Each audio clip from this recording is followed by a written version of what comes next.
কথা। বিষ্ণুপুর নামক একটি গ্রামে বাস করত একটি টুনি এবং একটি টোনা। তাদের সংসার খুবই ভালো চলছিল।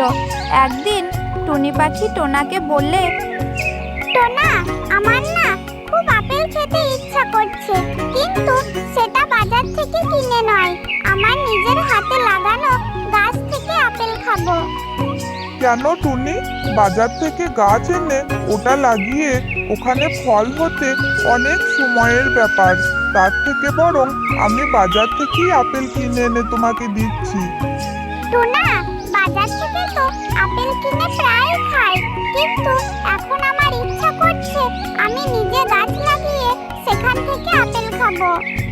ঠিক আছে টুনি, তোমার যেহেতু আপেল গাছ লাগাতে ইচ্ছা করছে, তাই আমি বাজার থেকে তোমার জন্য একটি ভালো আপেল গাছ এনে দিচ্ছি।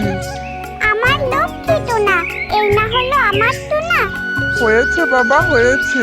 আর অত আদিক্ষেতা করতে হবে না।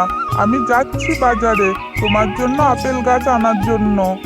এরপর টোনা বাজারের উদ্দেশ্যে রওনা দিল আপেল গাছ কিনে আনার জন্য।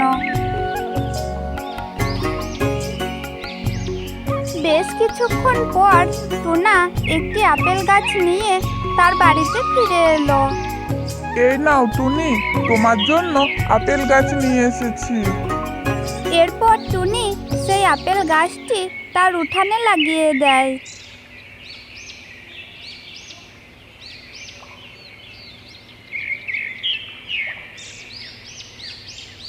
পরের দিন সকালে টুনাটুনি বাড়ি থেকে বেরিয়ে সেই গাছটিকে দেখে প্রচণ্ড অবাক হয়ে যায়। তারা দেখতে পায় সেই ছোট্ট আপেল গাছটি অনেক বড় হয়ে গিয়েছে আর তাতে অনেক ফল ধরে আছে।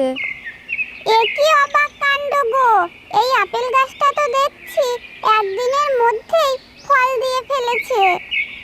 হ্যাঁ টুনি, এটা তো দেখছি অলৌকিক ঘটনা। একদিনের মধ্যেতেই এই গাছটাতে ফল ধরে গেল। যাই হোক টোনা, এখন তো আমরা ফল খেতে পারবো। আহা, কি যে মজা লাগছে আমার, কি যে বলবো। এরপর সেই টোনা এবং টুনি সেই আপেল গাছটি থেকে ফল পেড়ে খেতে লাগলো এবং তারা দুজনে সুখে শান্তিতে বসবাস করতে লাগলো।